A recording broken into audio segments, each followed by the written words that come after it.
దేవునికి స్తోత్రము.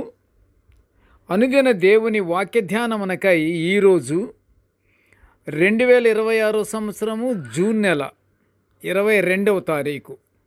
ఈరోజు ధ్యాన వాక్యము పరిశుద్ధ గ్రంథము నుండి అపొస్తలుడైన పౌలు గారు కొరింథీయులకు రాసినటువంటి 2వ పత్రికలోని 8వ అధ్యాయము 9వ వచనాన్ని ధ్యానించుకుందాము. వాక్య ధ్యానమునకు సిద్ధపడి ఉన్న దేవుని బిడ్డలారా, మీ అందరికీ క్రీస్తు ప్రభు వారి ప్రశస్త నామంలో దీవెనలు శుభములు కలుగునుగాక. నేటి ధ్యాన వాక్యము చదువుకుందాం. ఒకసారి ధ్యానం చేయకముందు వాక్యము మనం చదువుకొని మనం ధ్యానానికి వద్దాము. కొరింథీయులకు రాసిన 2వ పత్రిక 8వ అధ్యాయము 9వ వచనము.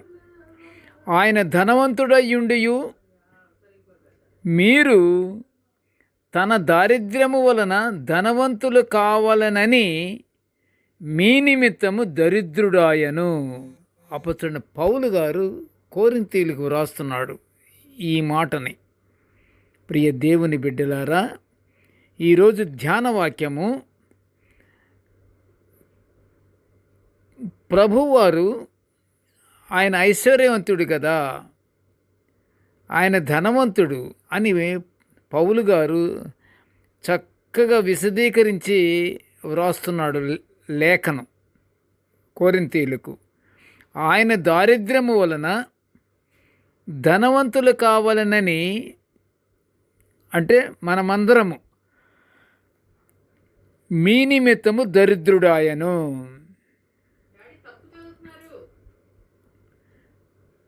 ఈరోజు ధ్యాన వాక్యము పాపమెరుగని క్రీస్తు ప్రభు మన కోసము పాపముగా చేయబడినందున ఆ అంశాన్ని మనము అన్యాయ పరిస్థితిని మనము ధ్యానించుకుంటున్నాము. మానవులమైన మనము దేవుని యందు నీతి అగునట్లు దేవుని ఎదుట నిలబడటానికి మనము అర్హత సంపాదించుకొనుటకు ప్రభువారు మన కొరకు పాపముగా మారెను అని అపొస్తలుడైన పౌలు గారు కొరింథీయులకు రాసిన 2వ పత్రికలోనే 5వ అధ్యాయం 21లో చెప్తున్నారు. క్రీస్తు ప్రభు ఎంత గొప్పవాడంటే, ప్రియ దేవుని బిడ్డలారా, పరలోకమందు దేవదూతలు కూడా దేవుని ముఖాన్ని చూడలేదు కంటే చూడలేరు కూడాను. వారు తమ ముఖాలని దేవుని ఎదుట కప్పుకొనవలసి ఉన్నను కేవలము క్రీస్తు ప్రభువు మాత్రమే తండ్రి ముఖములోకి సూటిగా చూడగల శక్తిమంతుడు యేసయ్య. అంత గొప్పవాడు యేసయ్య అయ్యుండి మన పాప పరిహార నిమిత్తము ఆయన మనల్ని ధనవంతులు చెయ్యాలని, దేవుని ఎదుట మనము నిలబడాలని, దేవునికి సన్నిహితులముగా ఉండటానికి ఆయనే దరిద్రుడైపోయి మన కొరకు సిలువ త్యాగము చేశాడు యేసు ప్రభువు వారు. అలాంటి యేసయ్య మానవులు దేవుని యందు ధనవంతులు కావాలని ఆయన దరిద్రుడయ్యాడని ఈరోజు ధ్యాన వాక్యము తెలియపరుస్తుంటే, ప్రియ దేవుని బిడ్డలారా, ప్రస్తుత మానవులు న్యాయాన్ని, కనికరాన్ని, దీన మనస్సును వదిలేసేసి ఒకరికొకరు నిత్యము దౌర్భాగ్య భేదాలు కలిగి, వాత్సల్యత లేకుండా, అంటే ప్రేమ లేకుండా ఒకరికొకరు కఠిన మనస్సులతో జీవిస్తున్నారు. ఈ విషమ కుటుంబ పరిస్థితులు ప్రభువు ఇష్టపడతాడా? ప్రియ దేవుని బిడ్డలారా, ఆయన ప్రేమను పంచుకోండి. ఆనందంగా ఉండండి, మీరు ఆనందంగా ఉండండి అని ప్రభువారు మనతో చెప్పుచున్నటువంటి మాటను పక్కన పెట్టేసేసి, మనము ఒకరికొకరం వాత్సల్యత లేకుండా మనం జీవిస్తుండటం ప్రభువుకి ఇష్టమా? కాదు. ప్రభువారు పడిన శ్రమలు మనం ఆలోచించుకోవాలి కదా ప్రియ దేవుని బిడ్డలారా. ప్రేమ కలిగిన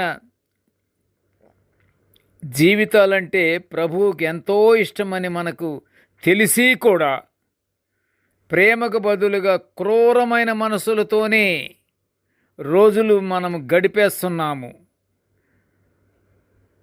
వేషధారణ నుండి తప్పుకోవాలి. సృష్టికర్త అయిన యేసయ్యను రోజు సిలువ వేస్తున్నాము అన్న వాస్తవాన్ని మనం గుర్తించామా? ఆ వాస్తవాన్ని మనం గుర్తించి ప్రభువుకి ఇష్టమైనటువంటి జీవితం ఏమిటది?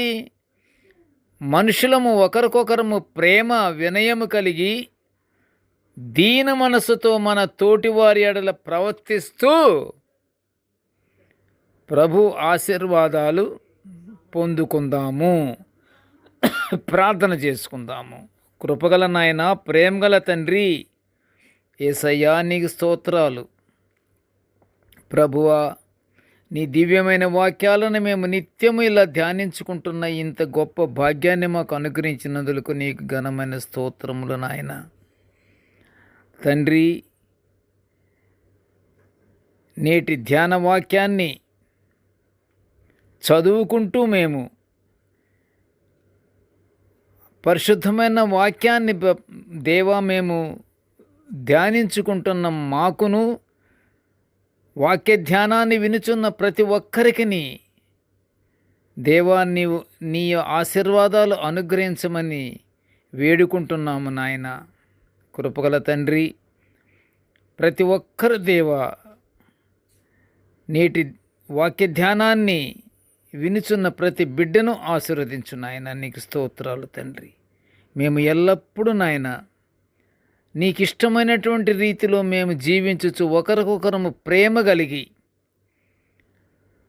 క్రూరమైన మనస్సుల నుంచి మమ్మల్ని తప్పించి నీ యందు నాయన మేము ప్రేమ వినయము దీన మనస్సు కలిగి మేము జీవించుచు నీ పరలోకాశీర్వాదాలు పొందుకునే భాగ్యాన్ని మాకు అనుగ్రహించమని ఈ మనవులన్నీయు యేసయ్య పుణ్యనామమున వినయముగా వేడుకొనుచుంటున్నాము తండ్రి. Amen, amen, amen. దేవుడు మనలందరినీ బహుగా దీవించుగాక. Amen, amen, amen.